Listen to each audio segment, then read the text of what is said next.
اليوم غادي ندير معكم بركوكش اللي كنغسلو.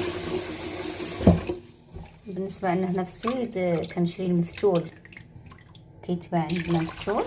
دابا غنغسلو ونشفو. المهم تنشفيه ودهنيه بالزيت، ديري له زويته وتخليه.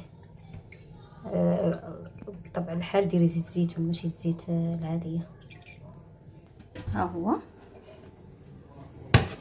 وهنا راني دايره القوام ديالو، اللحم والحماص، الفول، والعطريه كندير راس الحانوت، القزبر والمعدنوس، بحال كديري الحريره، بحال الحريره تقريبا. هي كديري فيها راس الحانوت. بركوكش كيجيب راس الحانوت. الا كانت عندك الكليله، حتى الكليله، هذا هو اللي قلت لكم المفتول اللي شريته، هو هذا الشكل نتاعو. شوف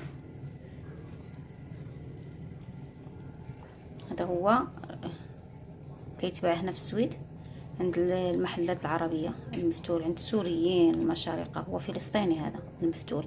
هو بركوكش ديالنا. ها هو مفتول. ها هو شوف، مفتول بالطريقه نتاع اليد، ماشي الفتلان تاع بركوكش الرومي. هو هذا.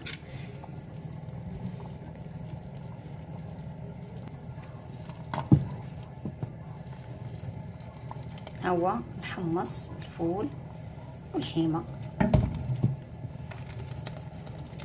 هذا البرد هذا اللي يريق. ها هو.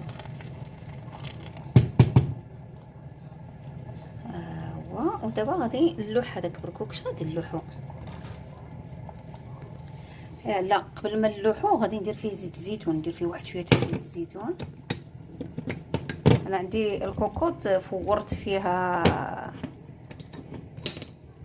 فيها شنو سميتو، الفول، وهاد الكحوليه دارها حتى نغسلو.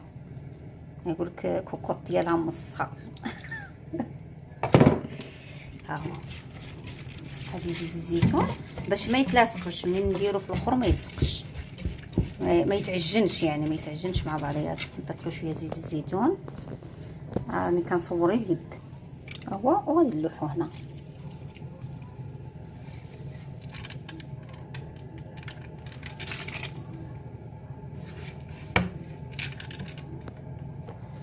ها هو لحتو دابا،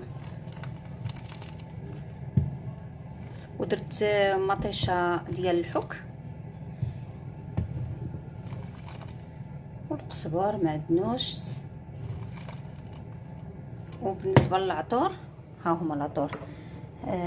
درت